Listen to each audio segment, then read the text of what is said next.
మూత్రం కలిపిన కూల్ డ్రింక్ను తాగించారు. చూడండి, తమిళనాడు నేషనల్ లా యూనివర్సిటీలో దారుణం. పెత్తందారి కులాలకు చెందిన తోటి విద్యార్థులు మాయమాటలతో మోసగించి దళిత విద్యార్థి చేత మూత్రం తాగించిన దారుణ ఘటన తమిళనాడులోని నేషనల్ లా యూనివర్సిటీలో చోటు చేసుకుంది. దీనిపై సదరు దళిత విద్యార్థి చేసిన ఫిర్యాదుపై అదే లా యూనివర్సిటీ విచారణ చేపట్టింది. ఫైనల్ ఇయర్ విద్యార్థుల గెట్ టుగెదర్ కార్యక్రమంలో సందర్భంగా కాలేజీ ఆవరణలోనే ఈ నెల 6వ తేదీన ఈ దారుణం చోటు చేసుకుంది. మూత్రాన్ని కలిపిన కూల్ డ్రింక్ను ఫైనల్ ఇయర్ దళిత విద్యార్థిచే అతని సహచర విద్యార్థులు ఇద్దరు తాగించారు. మరుసటి రోజు జరిగిన మోసం తెలుసుకున్న వెంటనే సదరు విద్యార్థి ఫ్యాకల్టీకి ఫిర్యాదు చేశారు. ఫిర్యాదు అందిన వెంటనే ముగ్గురు అసిస్టెంట్ ప్రొఫెసర్లతో ర్యాగింగ్ నిరోధక కమిటీని ఏర్పాటు చేసి విచారణ చేపడుతున్న రిజిస్ట్రార్ బాలకృష్ణ తెలిపారు. ఈ నెల 18న కమిటీ నివేదిక ఇస్తుందన్నారు. నివేదికలోని అంశాల ఆధారంగా తదుపరి చర్యలు తీసుకుంటామని, అవసరమైతే పోలీసులకు ఫిర్యాదు చేస్తామని వాళ్ళు చెప్పడం జరిగింది. పోలీసులకు ఫిర్యాదు చేసినా ఏం చేసినా దళిత్ లైవ్స్ మ్యాటర్ సంబంధించిన విషయంలో ఇదే సంఘటనలు దేశవ్యాప్తంగా జరిగేది అంటే ప్రతిసారి చేతులు దులుపుకునేది తప్ప బీజేపీ ఎక్కడ కూడా న్యాయం చేసింది లేదు. ఇదే తెలంగాణలో రోహిత్ వేముల అనే ఒక వ్యక్తి హైదరాబాద్ సెంట్రల్ యూనివర్సిటీలో ఒక దళితుడు అక్కడ వెలివాడ అని చెప్పేసి అమ్మమ్మని వెలేసిరు అని చెప్పేసి అదే యూనివర్సిటీలో వెలివాడ పెట్టుకొని అక్కడ కార్యక్రమం చేస్తూ నిరసన తెలిపేది ఉంటే ఆయన ఆత్మహత్యకు పాల్పనే విధంగా ఆయన మీద అరాచకం చేసిరు.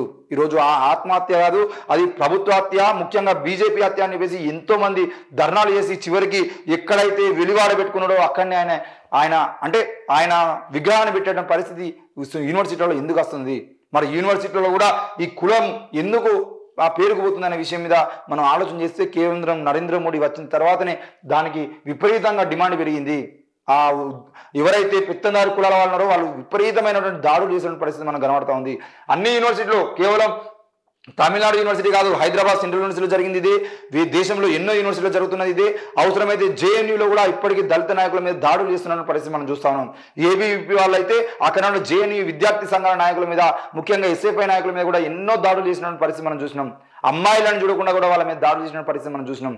మరి ఈరోజు ఒక విద్యార్థికి మూత్రం కలిపినటువంటి కూల్ డ్రింక్ని ఇచ్చిరు అనంటే అది కేవలం వాళ్ళ కులాన్ని చూసుకొని, వాళ్ళ కులం వెనుకున్నటువంటి నాయకులను చూసుకొని ఈరోజు మమ్మల్ని ఎవరేం చేస్తారులే అనే ఆ దళితుని తాగిస్తే మనకి ఏమవుతుందిరా అని చెప్పేసి మనం కూడా లీడర్లుగా మారిపోతాం, మనం కూడా గొప్ప నాయకులుగా మారిపోతాం అని చెప్పేసి ఈరోజు తెలంగాణలో అభంగపట్నం కేసులో కూడా అదే జరిగింది.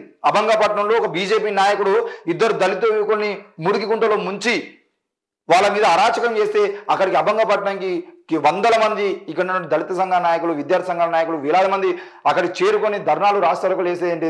అప్పటికీ ప్రభుత్వం కూడా పోలీసులు కూడా స్పందించిన పరిస్థితిని పోలేదు. మళ్ళీ వేలాది మంది అక్కడ చేరుకున్న తర్వాత అభంగపట్నంలో విపరీతమైనటువంటి గొడవలు జరుగుతున్న క్రమంలో అప్పుడు 2 రోజుల తర్వాత 3 రోజుల తర్వాత ఆయన దొరికిందని చెప్పేసి అరెస్ట్ చేసిరు. అరెస్ట్ చేసి వెంటనే 15 రోజులకే బెయిల్ మీద మంజూరు చేసి మళ్ళీ అదే దళిత నాయకులను ముందు పెట్టి కావాలని కుట్రపూరితంగా దళితులతోనే మళ్ళీ ఆయనకు ర్యాలీ తీసేయడానికి ప్రయత్నం చేసిరు. మరి ఎందుకు ఈరోజు బీజేపీ ఇంత దారుణంగా దళితుల మీద దాడులు పెంచడం కానీ, యూనివర్సిటీలో కూడా దళితులకు సంబంధించిన విషయంలో విపరీతమైనటువంటి పరిస్థితి వాళ్ళను హేళనకు గురి చేసిన పరిస్థితి కానీ, ఈరోజు దేశవ్యాప్తంగా యూనివర్సిటీలో చదువుతున్న విద్యార్థులకు స్కాలర్షిప్లు మంజూరు చేయడం కానీ, వాళ్ళకు ఆర్జీఎన్ఎఫ్ అంటే పిహెచ్డీ చేస్తున్నటువంటి విద్యార్థులు ఎవరైతే ఉంటారో వాళ్ళకు ఫెలోషిప్ ఇవ్వడం కానీ, వాళ్ళకి అవకాశాలు కల్పించడం కానీ, వాళ్ళకు ఉద్యోగాలు కల్పించడం కానీ, ఇట్లా ఏ విషయంలో చూసినా కూడా దేశవ్యాప్తంగా నరేంద్ర మోడీ ప్రభుత్వము కావాలనే విద్యా వ్యవస్థలో అత్యంత దారుణంగా దళితులకు వెన్నుపోటు పొడుస్తూ ఉంది. మరి ఈ విషయాన్ని ఇప్పటికైనా అర్థం చేసుకొని, ముఖ్యంగా దళిత విద్యార్థులు ఎవరైతే ఉన్నారో దేశవ్యాప్తంగా ఉన్నటువంటి దళిత విద్యార్థి సంఘ నాయకులు, ముఖ్యంగా దళితులే కాదు ప్రజాస్వామ్యాన్ని కోరుకున్నటువంటి ప్రతి విద్యార్థి కూడా ఇట్లాంటివి మరోసారి జరగకుండా, ఈరోజు రోహిత్ వేముల చనిపోయి ఇన్నేళ్ళు గడుస్తున్నా కూడా కనీసం రోహిత్ వేముల తల్లి పోరాటం చేస్తూ ఉంటే ఆమెకు న్యాయం చేసినట్టు పాపన పోలేదు. ఇప్పటికీ పొదిలే అప్పారావు మీద కానీ, ఇక్కడ ఉన్న బీజేపీ నాయకుల మీద కానీ ఎలాంటి చర్యలు జరగలేదు. మరి రోహిత్ వేములకి న్యాయం చేయలేనట్టు మనం మరి ఇంకెవరికి న్యాయం చేస్తాం? తప్పకుండా ఈ విషయాన్ని ప్రజలు గుర్తుపెట్టుకోవాల్సిన అవసరం ఉంది. దళితుల మీద దాడులు జరిగేది ఉంటే ఈరోజు నరేంద్ర మోడీ ప్రభుత్వం శిక్షించట్లేదు. అలాగే దళిత విద్యార్థుల మీద యూనివర్సిటీలో దాడులు జరుగుతూ ఉంటే కూడా మన ప్రభుత్వం శిక్షించట్లేదు. ఎందుకు? వాళ్ళ వెనకాల నుండి వాళ్ళనే కాపాడేటువంటి ప్రయత్నం చేస్తుంది అంటే ఈ ప్రభుత్వానికి దళితుల్ని అణిచివేసేటువంటి కుట్ర ఉంది.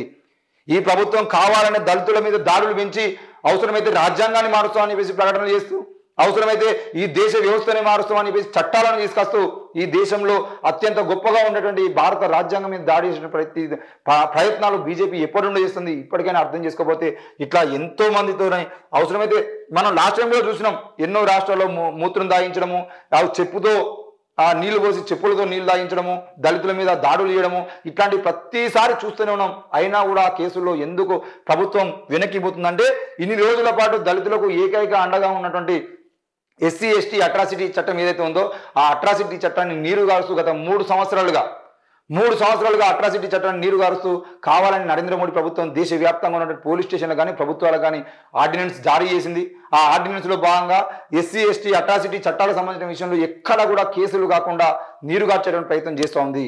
అసలు ఎస్సీ ఎస్టీ అట్రాసిటీ చట్టాలని మొత్తానికే తీసివేసే ప్రయత్నం కూడా చేసేది ఇక్కడ ఉన్నటువంటి దళిత సంఘాల నాయకులు ధర్నాలు రాస్తారోకోలు చేసి దాన్ని అడ్డుకునే ప్రయత్నం చేశారు కాబట్టి ఎన్నిక తగ్గింది. కానీ ఎక్కడ కూడా అట్రాసిటీ చట్టంలో న్యాయం జరుగుతలేదు. కావాలనే ప్రభుత్వాలు ముఖ్యంగా పోలీసులు అధికారులు అందరూ కూడా దాన్ని నీరుగార్చడం ప్రయత్నం చేస్తున్నారు. కాబట్టి ఈ విషయంలో ఇప్పటికైనా మనం మేల్కోకపోతే తప్పకుండా రానున్న రోజుల్లో అదే జరుగుతుంది. అప్పుడు మొత్తానికి చెప్పుకోవడానికి కూడా చట్టం ఉండదు.